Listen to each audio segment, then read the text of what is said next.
কুয়াশার চাদরে ঢাকা চারপাশ, হাড় কাঁপানো শীতের সঙ্গে বইছে কনকনে বাতাস। জুবুথুবু হয়ে পড়েছে প্রাণীকুল। চুয়াডাঙ্গায় টানা ৩ দিনের শৈত্যপ্রবাহে জনজীবনেও নেমে এসেছে স্থবিরতা। দিনের তাপমাত্রা কিছুটা সহনীয় হলেও রাতে হয়ে উঠছে ভয়াবহ। সবচেয়ে বিপাকে পড়েছেন বিভিন্ন শ্রেণীর খেটে খাওয়া মানুষ। কাজের অভাবে ছিন্নমূল মানুষের মধ্যে নেমে এসেছে হাহাকার।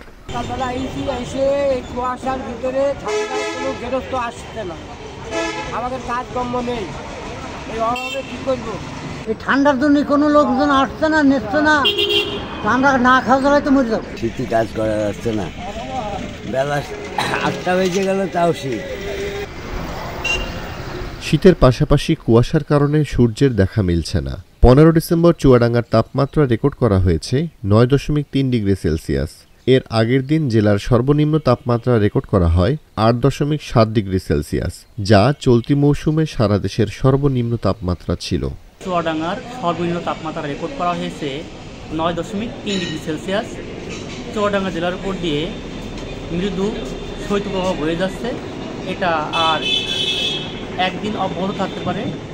আগামীতে তাপমাত্রা কিছুটা বৃদ্ধি পাওয়ার সম্ভাবনা রয়েছে। এদিকে শীতের কারণে বাড়ছে ঠান্ডাজনিত রোগবালাই। বয়স্ক এবং শিশুরাই বেশি আক্রান্ত অসুস্থতায়। শীতের তীব্রতা অনুমান করে প্রস্তুতি রাখা হয়েছে স্থানীয় হাসপাতালেও। বাচ্চা কাচ্চাদের সমস্যা বেশি, ঠান্ডাজনিত রোগ বেশি শীতের কারণে। আমাদের শীতের অবস্থান পারদ 10-এর নিচে নেমে গেছে।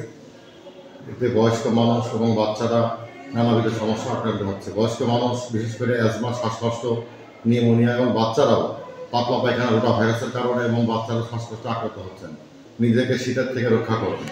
হাসপাতালে পর্যাপ্ত পরিমাণে ওষুধের সাপ্লাই আছে, চিকিৎসকও আছে, আমাদের কোনো সংকট নেই। কোনো সমস্যা দেখা দিলে শারীরিক আপনারা দ্রুত হাসপাতালে চলে আসবেন।